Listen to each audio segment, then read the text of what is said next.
So what is the missing term in each sequence? Now, I don't know about you, but in the book that I have, both A and B were the same exact sequences. So I'm just going to assume that they're the same in your book also and just do this one.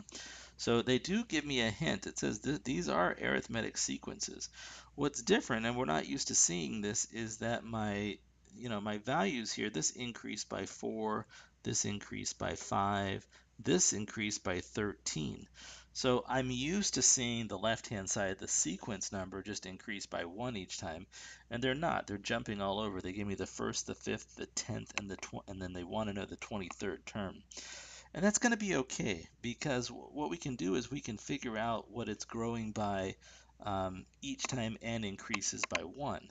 So let's see if we can figure that out. First of all, if you look at this change in n goes from 1 to 5, so that's a change in plus 4. Right here, I'm going from 1 down to negative 7. That's actually a change of negative 8. I went down by 8 units. And that ratio, right, this negative 8, that's the change in my y divided by change in my x, is the slope.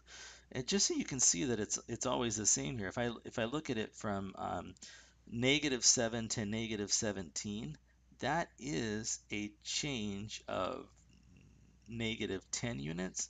And if I go from 5 to 10, that's a change in 5 units. And again, if I take negative 10 and I divide it by 5, that's still a change in of negative 2 units.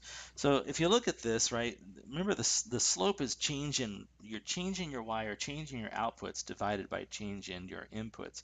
So if I look at slope, I could write, for example, negative 7 minus 1, right? That's this y value or this output value minus this output value over 5 minus 1. Well, negative 7 minus 1 is negative 8. Oops. Negative 8 divided by 4, which is a slope of negative 2. So my slope here is negative 2. And it doesn't matter if I picked, it doesn't matter if I picked these values and these values, or I picked other values. So for example, if I was to say, well, let's calculate the slope with these two and these two.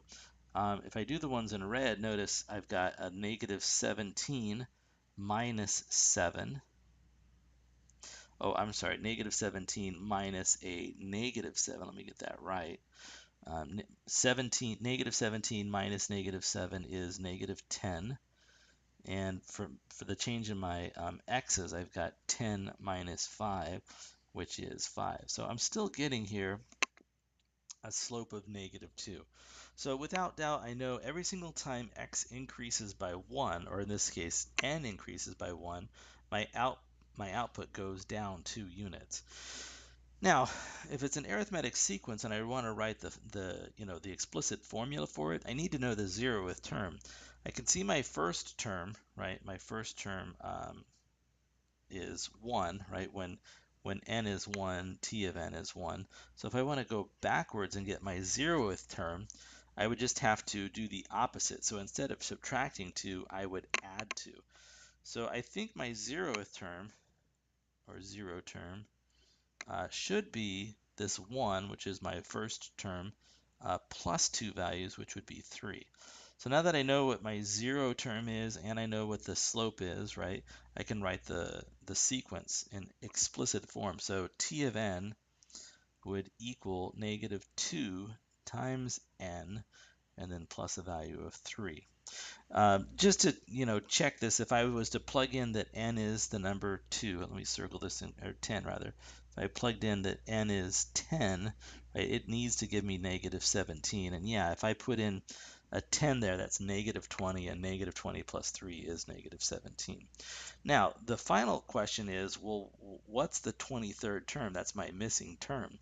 So if I need to find the 23rd term, all I'm going to do is I'm going to say, let's let n equal 23 and calculate t of n. So the value of the sequence for the 23rd term is negative 2 times 23 plus 3, which looks like negative 46 plus 3, which looks like negative 43. So the 23rd term of this sequence should be the number negative 43.